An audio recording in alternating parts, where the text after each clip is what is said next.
Principalmente,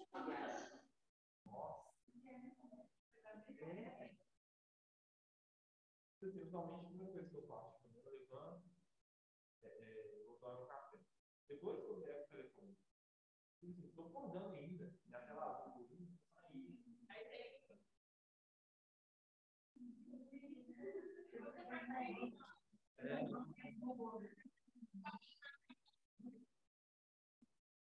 bom dia, eu olho com aquela massada, todo cabelado, todo.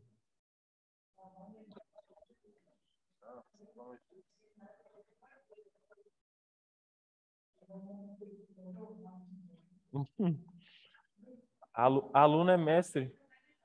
Eu super julgava quem deixava os outros no vácuo no WhatsApp. Até eu começar a dar aula.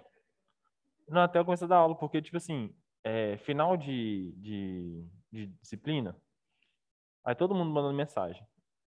No final da disciplina vai vir alguém e falar, professor, onde é que tá a lista do exercício que é pra fazer? Aparece. Usualmente aparece. Aí tá lá no final. Eu juntei essa pessoa no final, porque quer fazer a lista e não fez. Junta a gente perguntando qualquer coisa. E aí as conversas vão descendo. E mais usualmente as pessoas que eu já converso todo dia. E aí,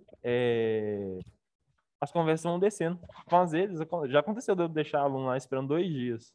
Às vezes a pessoa manda mensagem no sábado, aí de sábado eu dou aula de manhã e de tarde. Sábado à noite eu não quero nem passar perto do WhatsApp. Aí domingo eu falo, domingo não vai rolar, eu vou descansar. Aí chega na segunda eu vou responder, aí a conversa tá lá embaixo. Mas já rolou, tipo assim, uma semana antes da disciplina acabar, a aluna me fala assim, qual lista que é pra fazer? Eu falei, essa lista aqui, ó. E a pessoa tava confundindo com os exercícios, esses exercícios do Word que eu trouxe, similar. Achando que era aquele que era para entregar. Aí eu tive que ir lá pegar no o PDF certo, mandar. Tipo, a pessoa nem se deu o trabalho de ir no grupo oficial né, que tem um pedagógico e olhar lá e falar, esse PDF com esse título aqui e tentar baixar ele. Então sempre rola uns alunos assim, sabe? Sempre rola.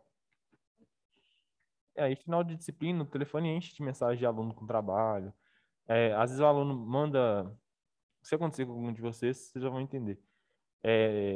Tira um tanto de foto do exercício e me manda no WhatsApp. Aí, para eu não esquecer, na hora de lançar a nota, eu deixo não visto, porque eu vejo que a pessoa tá mandando no telefone, meu telefone fica vibrando igual um motor de Fusca. Aí, ou de Kombi, eu acho que Kombi ainda é pior. Aí eu falei, eu vou deixar aqui sem ver, porque quando eu for lançar a nota, eu já sei que essa pessoa mandou. Porque se eu visualizar, ih... Aí a pessoa fala, mas eu tô sem nota de trabalho, mas eu mandei. Aí quando vai ver, tá lá. Tem. Fica só a bolinha.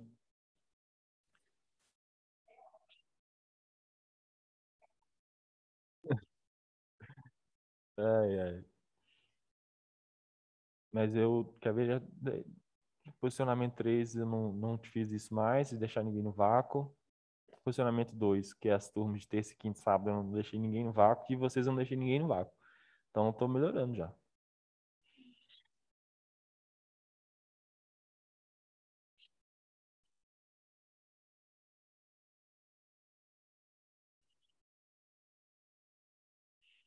Enquanto eu dou mais uns 2 minutos para ver se aparece alguém, deixa eu olhar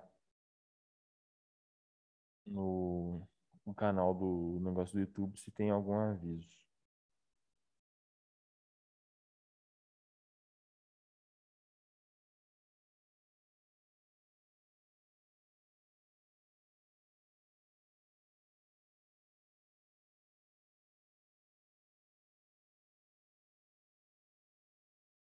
Olha que legal, tem até debate no, no canal do YouTube, do vídeo.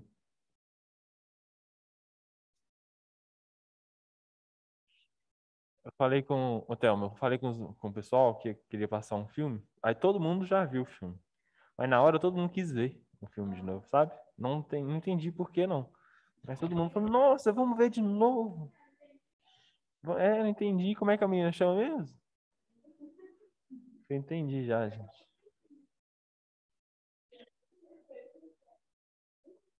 Da Madame Curie? Da Madame Curie?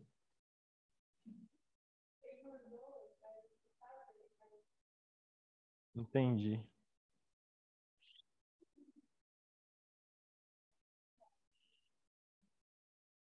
Não, no caso, se eu passar esse vídeo pra vocês, não vou passar atividade, não. Porque eu já distribuí meus pontos, então eu não vou virar pra vocês e falar, ó, a lista só vale 6 agora, ou 7. Não, já passei valendo 8, vai ficar valendo 8. E eu já administrei os outros 2 pontos, então, tipo assim, sem voltar atrás com pontos. E eu não posso dar ponto extra.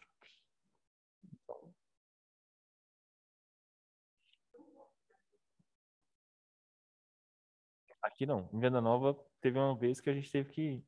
Alguma coisa que os alunos tinham que assistir. E aí o pedagógico falou comigo: não, qualquer coisa você passa atividade e dá ponto extra para eles. 1 ponto para cada dia. Eu sei que os meninos ganharam quase 3 pontos esses. Eu falei: nossa, só que é bonzinho, hein? Aqui não. Não temos essa sorte. Tipo isso. Bem isso mesmo. Ah, mas tá bom. Você tem 20 pontos. Você precisa de 4 turmas.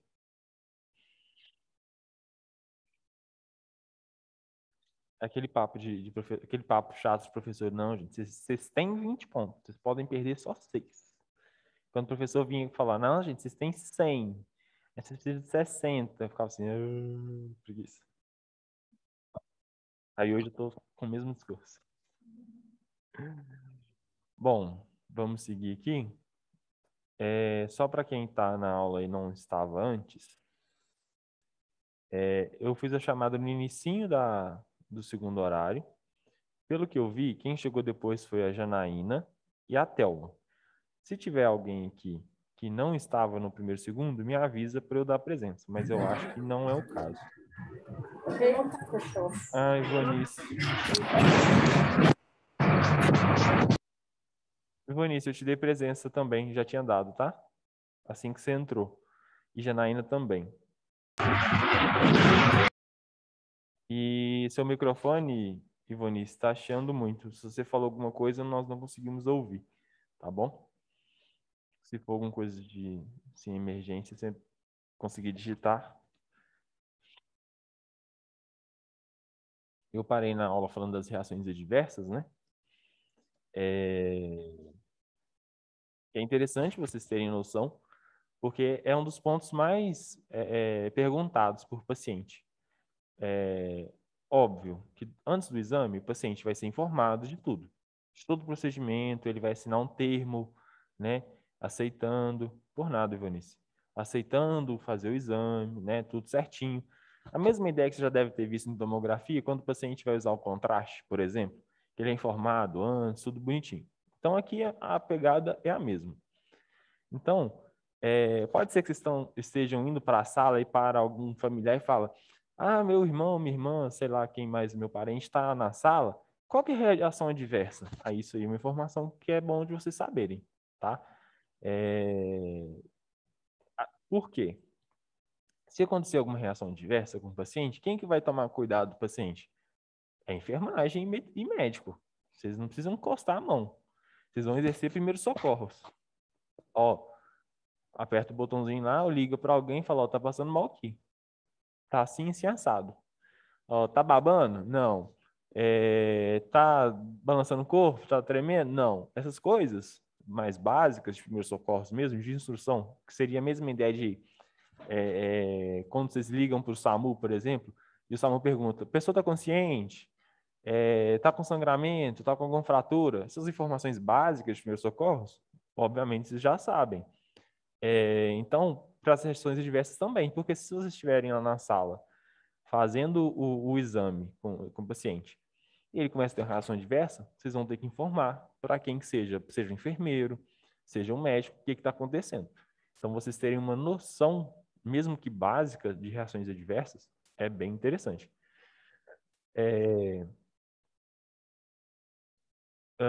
Quer ver?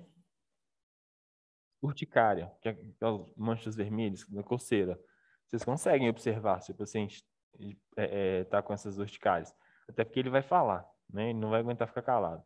Vertigem, o paciente vai falar. Vômito, vocês vão enxergar, né? O paciente vai soltar um juco ali na frente de vocês. Então, assim, náusea, o paciente também consegue falar. Hipotensão, pressão baixa. Então, o paciente, vocês vão conseguir ter esse feeling com o paciente. Então, são coisas simples, não são coisas extremamente complexas que vocês vão ter que ter a formação acadêmica em medicina para entender, tá? O dipiridamol, que é um fármaco utilizado para induzir o paciente ao estresse cardiológico na cintilografia miocárdica, pode provocar reações como dor torácica, cefaleia, tontura, extrasístoles ventriculares, náuseas, hipotensão e rubor. Para reverter o quadro, é recomendado, após 1 minuto da injeção do radiotraçador, né, o radiofármaco, seja administrada via endovenosa 50 mg a 250 mg de aminofilina. É só informação complementar, vocês não têm que saber disso assim, de cabeça, né? Aquela coisa assim, nossa, é uma informação que eu não posso deixar de passar em cintilografia de perfusão miocárdica. Não. Até pode, mas enquanto mais vocês souberem do exame, melhor. Vocês vão ficar mais completos. Artefatos. Seguindo a ideia da aula passada, que eu comentei aqui que precisava ter no trabalho, né? Falei que atividade de método de administração, né? Mesmo que de forma resumida. Reações adversas também, né? Artefatos também. Até porque aí já é um ponto dentro da nossa qualidade de imagem, né? As imagens de perfusão miocárdica podem apresentar hipercaptação no fígado. Então, hipercaptação, a mesma ideia de hipermercado que vocês têm, de um mercado grande. O que seria o contrário, hipocaptação, hipo, pequeno, sinônimo de sub, né, abaixo. Uma hipercaptação no fígado, então, administrou radiofármaco no paciente. Vocês querem observar o coração? Queremos, mas o fígado vai vai servir como artefato, porque ele pode apresentar uma hipercaptação. Então, é importante vocês perceberem isso. Vesícula biliar e alças intestinais. Essa parte de hipercaptação do fígado e vesícula biliar, a gente já imaginava.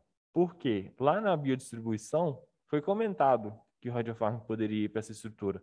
Então, se ele pode ir para lá, na hora de fazer a imagem, quem que vai aparecer? Eles. Se eles podem instalar por causa da biodistribuição. Alças intestinais, eu até comentei de poder aparecer radiofármaco nas fezes do paciente. Então, olha aí, alças intestinais. É formação do bolo fecal. Sendo mais frequente nos pacientes que fizerem estresse farmacológico ou que não podem caminhar. Imagens com a mama rebatida são uma opção para eliminar ou reduzir artefatos na parede anterior, para reduzir a atenuação diafragmática na parede inferior. Uma alternativa é a realização de imagens em decúbito ventral. Mama rebatida é mama para cima, tá? Tipo, rebater ela para cima.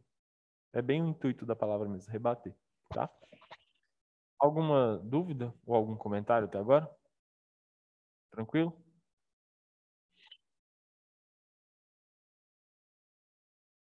Olha aí, que bonitinho, né? Ah, vocês podem pegar pelo cabeçalho aqui, ó. Cintilografia de perfusão. Olá. O que aconteceu? Pessoal do pedagógico, não tem ninguém lá? Aqui no pedagógico tem ninguém? O Matheus estava lá agora. A Vilma foi embora, o Matheus. Tem que trocar a bateria, mas eu também não tenho acesso à bateria. Aqui, ó. Deixa eu só. Vai ter essa setinha aqui, você vai escolher. Tipo o microfone da webcam. Aí você tira o cabo, aí você vai começar a usar o microfone da webcam. Aí você vai ter que aproximar ou coisa do tipo, você vai ter que ir testando de oficina com eles. Nada? Depois você volta. Nada? Hum. Coisas de aula ao vivo. Bom, vocês conhecem ela? Já fizeram psicologia na saúde? Era professor. Oi? Caio? Com um cara. Entendi. Entendi, Caio. Não deixa de ser um cara, mas... né? Bom. Hã? Só porque eu achei que vocês se conheciam. Bom, mas aqui nós temos imagens, né? Da cintilografia miocárdica. Olha só que bonitinho o ventrículo, né? O que seria tipo uma ideia de um corte axial, né? Olha só que bonitinho. O músculo cardíaco mesmo, bem captante, hipercaptante, né? E olha aqui em outra condição de corte, né? De visualização da estrutura, né? A título só de exemplificar mesmo, se vocês têm uma sequência de imagens de corte, por exemplo, aqui você pode estar saindo da ponta do ventrículo e o corte pode estar subindo. Então você vai ganhando luz. Na mesma ideia de luz da anatomia, quando vocês viram a luz do vaso, do vaso sanguíneo, a luz da estrutura, a luz do estômago, a luz do esôfago, então é o meio daquela estrutura. Então, por exemplo, aqui a nossa estrutura está ganhando uma luz. Olha só, esse pontinho aqui que está aberto. É como se ele fosse tipo uma passagem, porque ele, né, não está hipercaptante, então não tem nada ali nele, então é como se fosse uma passagem. Então a gente poderia imaginar o seguinte: tá subindo o corte, aí em determinado ponto não tem radiofármaco mais. Ou seja, aquela região pode ter infartado, aquele tecido pode estar morto, por exemplo, né? É uma possibilidade aqui para o nosso caso. Então, faltou um pedaço do coração do paciente. Faltou por quê? Não chega sangue. Se não está chegando sangue, aquele tecido pode estar morto, por exemplo.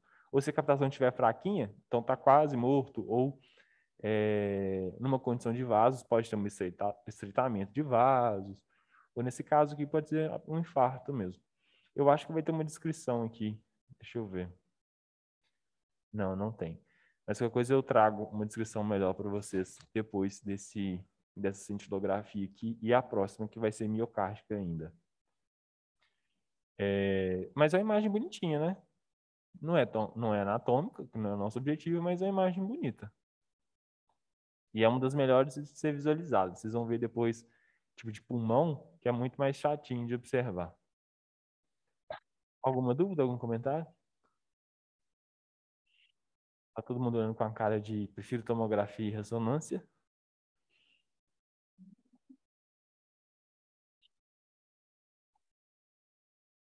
Bom, eu vou passar esse vídeo aqui para vocês, dessa clínica IMEB. Nunca ouvi falar, não conheço, mas achei o vídeo bom, bem de instrução bem legal. Então vou passar para vocês. Deixa eu só ir lá no YouTube. É esse aqui, beleza. Vou precisar daquele feedback do volume de novo. Espero que não tenha propaganda igual da outra vez.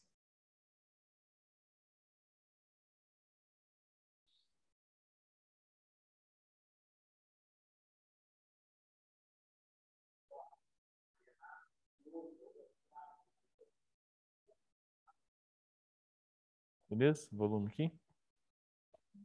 Pessoal que tá em casa, como é que tá o volume aí? Muito baixo. Tá baixo pra mim. Beleza.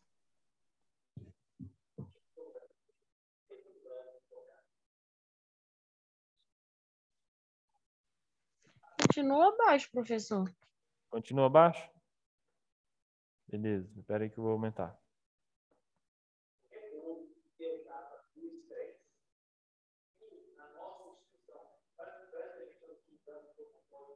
E agora? Tá muito difícil para entender o que ele tá falando. Tá baixo assim? Tá. Não sei se é só o meu. O meu também tá ruim.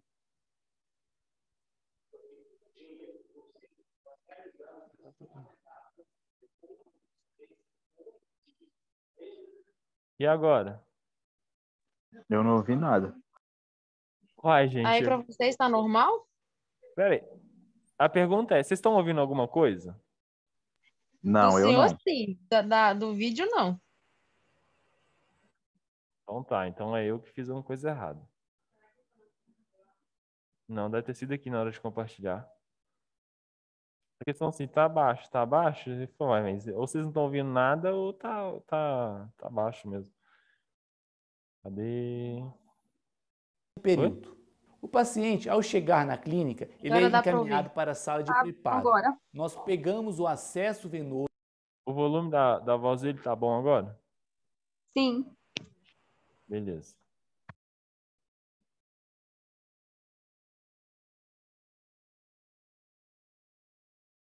Você como é realizado. Olá, meu nome é Renato. Olá, meu nome é Renato e hoje vou mostrar um pouquinho para você como é realizado o exame de cintilografia de perfusão miocárdica. Bom, o estudo consiste em duas etapas, a etapa do repouso e a etapa do estresse. Aqui na nossa instituição, basicamente nós utilizamos o protocolo de um dia, ou seja, nós realizamos essas duas etapas, a do repouso e a do estresse, no único dia, no mesmo período. O paciente, ao chegar na clínica, ele é encaminhado para a sala de preparo. Nós pegamos o acesso venoso desse paciente para a realização do exame. Em seguida, nós colocamos os eletrodos no tórax do paciente para que possamos acompanhar e monitorar o eletrocardiograma durante o exame. Em seguida, injetamos na veia do paciente o Cestamib, ou seja, o radiofármaco responsável para a realização das imagens de repouso. Então, nós administramos na veia do paciente esse traçador para realizarmos as imagens de repouso. Após a injeção, aguardamos cerca de 30 a 40 minutos para que o material concentre no coração do paciente e então o paciente é encaminhado para a sala de exames, onde tem a gama-câmara de CZT. Aqui o paciente irá ficar, no caso, deitado e será monitorado com eletrocardiograma para que a gente possa acompanhar as imagens do coração desse paciente. No caso do homem, ele fica deitado de barriga para baixo, por conta de evitarmos a atenuação do diafragma. Então essa aqui é a posição que o homem fica deitado para a realização das imagens. No caso de uma a mulher fica deitada de barriga para cima, para evitarmos a atenuação mamária. Então existe essa diferença, mas geralmente o homem é de posição prono, ou seja, de barriga para baixo. Após a realização dessas imagens, o médico nuclear irá avaliar se a imagem tecnicamente falando, ficou boa. Se der tudo certinho, vai para a segunda etapa, que nós chamamos de etapa do estresse. Essa etapa pode ser o estresse físico ou farmacológico, dependendo do que o médico solicitante, Nesse caso aqui, nós estamos vendo o teste ergométrico com estresse físico. O paciente vai até a esteira, ele é monitorado também com eletrocardiograma e será submetido a um estresse físico ali naquele momento. Ele irá andar, correr na esteira. No pico do estresse, nós administramos a segunda dose do Cestamib, no caso aqui para a etapa do estresse. Então, no pico do esforço, nós administramos na veia do paciente o Cestamib. Em seguida, aguardamos mais um tempinho de 30 a 40 minutos para o material concentrar no coração e realizamos as imagens da segunda etapa, as imagens do estresse. Enfim, se der tudo certinho, o paciente está liberado. Reforçando que o exame de cintilografia de perfusão miocárdica é um estudo comparativo. O médico analisa as imagens do repouso e analisa as imagens do estresse. Bom, essa foi a dica de hoje. Se você gostou desse vídeo, clique embaixo, gostei, deixe um comentário. Bom, a primeira coisa que eu acho engraçado nesses vídeos, apesar de que a camisa do moço estava lá, Feliz 2011, esse comportamento da galera que não é youtuber, né, que não tem esse negócio, e quando tem que fazer um vídeo, aí fala, fica não gostei, não sei o que, não sei o que, eu acho muito engraçado, porque é tipo, eu se eu tivesse que fazer alguma coisa, eu super me vejo, porque não teria tato nenhum, sabe, para poder fazer. Aí eu vejo e falo, ainda bem que não sou eu, graças a Deus, obrigado, Jesus. Bom, vocês viram que o teste de estresse não é aquela coisa correndo igual um maratonista, né? Então vai muito no perfil do paciente, né? Só para gerar um estresse no corpo do paciente. Então vai variar de corpo do paciente para corpo do paciente. No seu caso, não precisa? Já vive estressado? Entendi. Você ficar sem café e sem chá, ou seja, não tem muito para onde correr. Então, acontece mesmo, fica muito estressado. O que mais que eu ia comentar? Vocês viram que o material radioativo na seringa não tem nada demais? Se tivesse informado para vocês que seria só um soro ou um placebo, pelo vídeo você vê que não tem diferença nenhuma. Inclusive, não tinha uma luva de chumbo, nem nada, até porque imagina, a pessoa tem que administrar aquela radiofármaco que está na seringa com algum material de luva que limite, pode dificultar mais ainda do que... Não, aplica sem e o mais rápido possível, por questões de radioproteção, e está tudo certo. Tem uns castelinhos, a ideia de castelinho, imaginem um material de chumbo que sirva de revestimento para a seringa. Aí a pessoa pode vir com um castelinho e fazer a administração. Mas aí fica mais pesado, vai exigir um pouco mais de perícia, né, da galera da enfermagem, ou o próprio médico, ou coisa do tipo.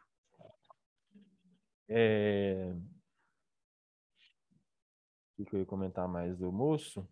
No início do vídeo, mostra lá o paciente, o sexo masculino, né, em decúbito ventral, e ele comenta que se fosse uma mulher seria decúbito dorsal, por causa da questão da atenuação das mamas. E no nosso material até aborda. Então, assim, achei o vídeo bem, bem completo para o que a nossa incidência, o nosso exame traz. E agora nós temos uma cintilografia de perfusão miocárdica, né? Só que agora, em vez de ser o Sextamib, né? Agora com talho 201. O talho 201 emite radiação. Ih, o negócio tá estranho. A gente não usa X em medicina nuclear. Ah, tá. Assustei agora. O talho 201 emite radiação X com energia de 68 a 80 keV e uma pequena radiação gama. Eu até assustei agora. Falei, mas o que essa radiação X está fazendo aqui?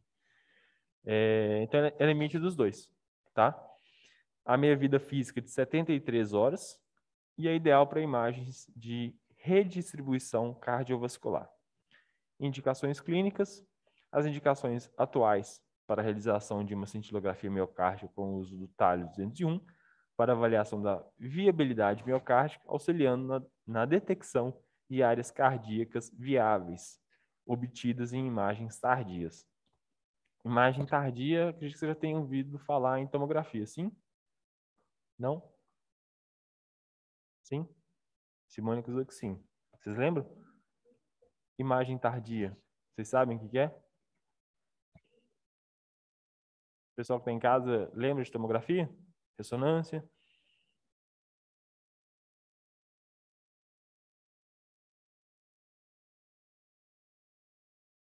Respondeu todo mundo de uma vez, eu não consegui ouvir. Tem imagem que a gente chama de precoce, né? Dá para ver, por exemplo, no nosso caso radiofármaco, ou, por exemplo, um contraste chegando no órgão.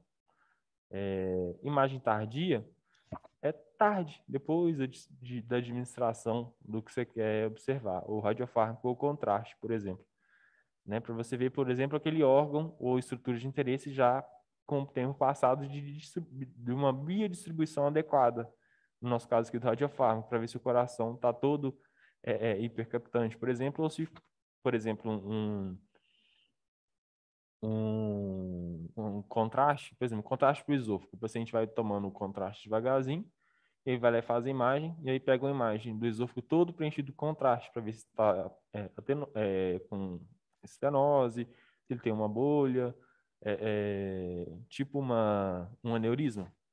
Acho que vocês conhecem aneurisma. Ou um próprio contraste, para poder observar um aneurisma, por exemplo. Então, a relação é similar. Essa parte já foi. Contraindicações. As contraindicações absolutas e relativas ao estresse físico e farmacológico são síndrome coronariana aguda, PE aguda, hipertensão pulmonar grave, dissecção aguda da aorta, estenose aórtica grave sintomática, cardiomiopatia hipertrófica obstrutiva, a arritmia descontrolada, miocardite aguda e pericardite e a endocardite ativa e etc. Muitas das contraindicações que nós vimos aqui, nós também vimos para a mesma cintilografia do miocárdio com o Sextamib. Se vocês forem perceber, cardiomiopatia hipertrófica obstrutiva foi o que eu falei que parecia um xingamento. É a mesma coisa.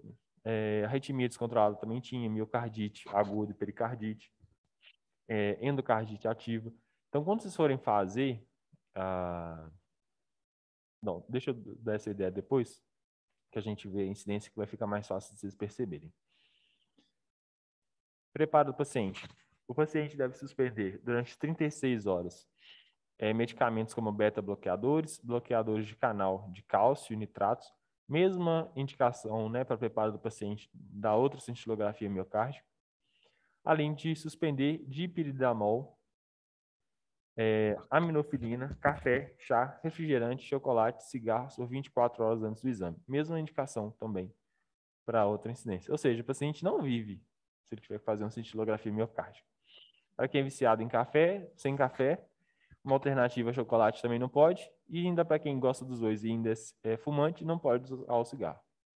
Então, né, vocês vão ver pacientes bastante estressados. E quando eu brinquei que tem que ter paciência com o paciente, é importante, porque o paciente está vindo de um estado de estresse muito grande. Porque tudo que ele tecnicamente gosta ali, ou que é de necessidade, cigarro é dependência química, café numa condição também é uma dependência.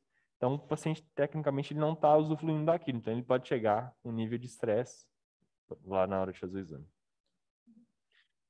Protocolo de aquisição.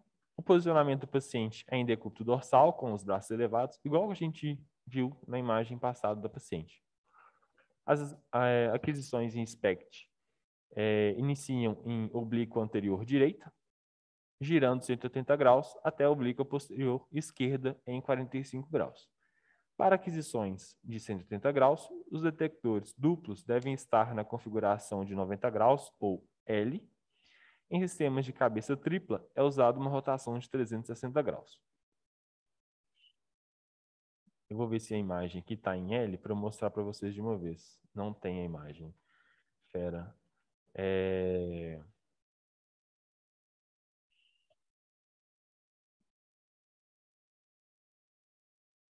No início da aula eu mostrei um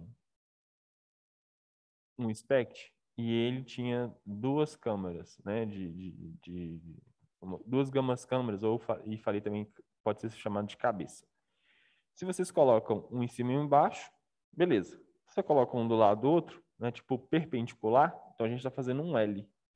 E é esse L que a mesa vai estar assim, a mesa vai estar aqui, e aí vai vir, o equipamento vai ficar no estado de L. Quase não é um L, porque os dois têm o mesmo, as duas gamas câmera, né, tem o mesmo tamanho. Então daria mais uma ideia de um quadrado, mas para ficar lúdico, fica mais no sentido de L. Então vai ficar oblíqua, já que a nossa incidência aqui, né, nosso posicionamento do paciente vai ser em oblíqua. Então vai ficar assim no paciente. Né? Deixa eu encostar o dedo aqui, acho que fica mais fácil de perceber. Então vai ficar um lado fazendo um ângulo de 90 graus com o outro. Né? E o paciente vai ficar ali no meio.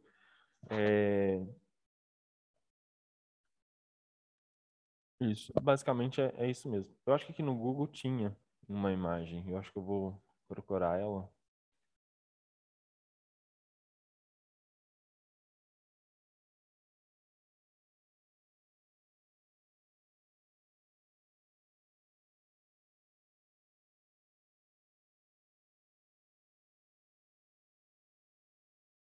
Eu acho que é mais fácil. Aqui, ó. Deixa eu voltar.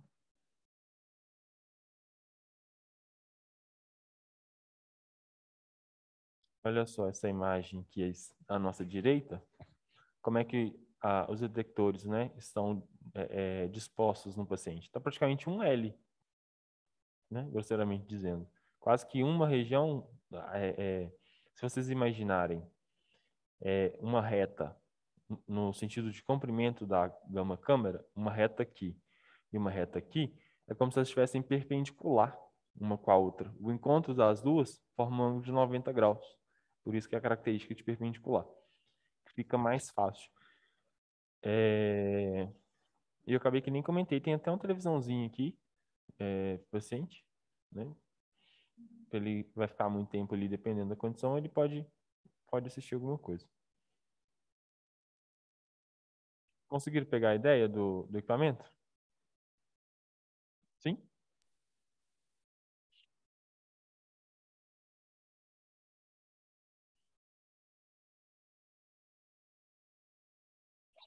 Bom, as imagens são adquiridas de 10 a 15 minutos após a administração do talho 201 e as imagens de redistribuição em torno de 4 horas depois. Ou seja, o paciente vai esperar bastante tempo na clínica. 4 horas, né? De acordo com os resultados obtidos nas imagens anteriores, pode-se optar pela realização de imagens tardias entre 18 a 24 horas após a administração. Biodistribuição. O talho 201 se difunde na corrente sanguínea e sua captação no tecido miocárdico é proporcional à perfusão. Volume de sangue, basicamente. Após a captação inicial, concentra-se de acordo com a viabilidade. O radiofármaco se redistribui ao decorrer do tempo, assim não permanece nos miócitos, que são as células do miocárdio, sendo extraído em tecido miocárdico, em áreas que eram isquêmicas, quando administrado no pico de estresse. Deste modo, permite a aquisição de imagens tardias, ou seja, de redistribuição que independem da perfusão e apresenta a viabilidade miocárdica.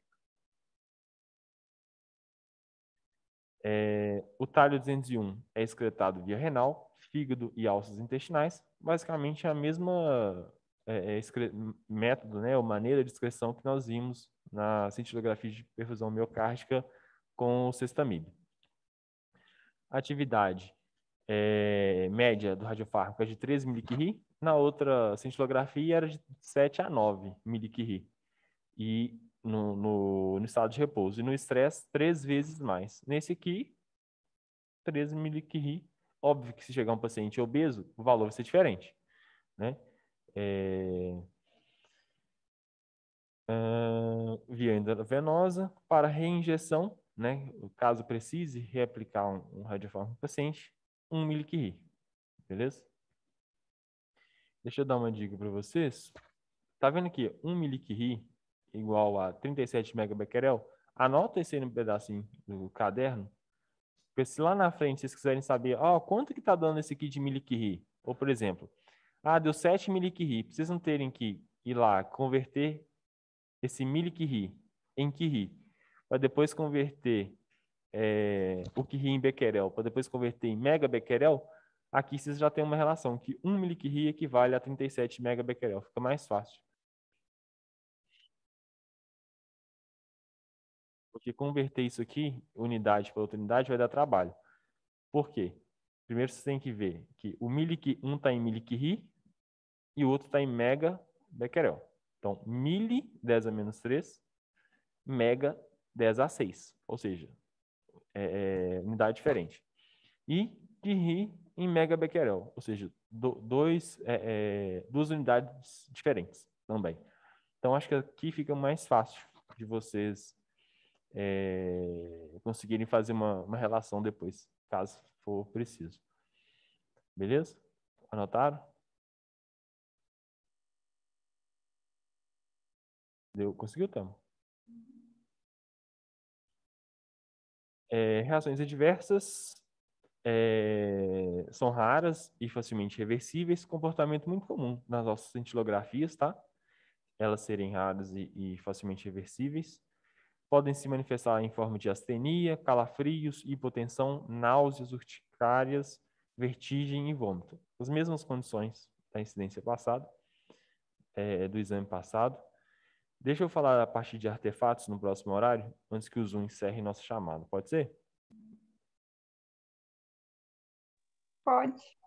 Então, até daqui 5 minutos a gente volta.